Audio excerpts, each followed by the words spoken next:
सिंधुदुर्गात युती होण्याची शक्यता आता धुसर दिसते। सिंधुदुर्ग जिल्ह्यामध्ये भाजपा शिवसेना आमने सामने येण्याची शक्यता आहे। ठाकरेंच्या सेनेचे जिल्हा प्रमुख संदेश पारकरांच्या निमंत्रणाला निलेश राणेंनी प्रतिसाद दिलाय। आमच्या अस्तित्वाची चर्चा करणाऱ्यांनी 3 तारखेला फटाके पाहावेत असं राणेंनी म्हटलंय। काही लोकांना आमच्या सोबत युती करायची नव्हती असंही निलेश राणे म्हणतात।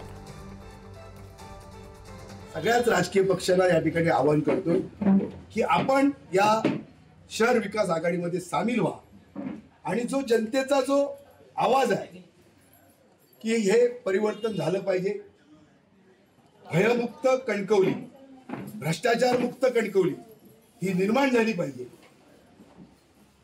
आणि म्हणून त्याच्यासाठीचा हा सगळा प्रयत्न त्या ठिकाणी आहे। करतो आम्ही विचार, का नाही करावं? आम्ही युतीसाठी प्रयत्न केले। तुम्हाला परत सांगतो, सर्वात पुढे शिवसेना होती युती व्हावी म्हणून। आमच्याबरोबर काही लोकांना युती करायची नव्हती, नाही झाली, काही लोकांना करायची आहे।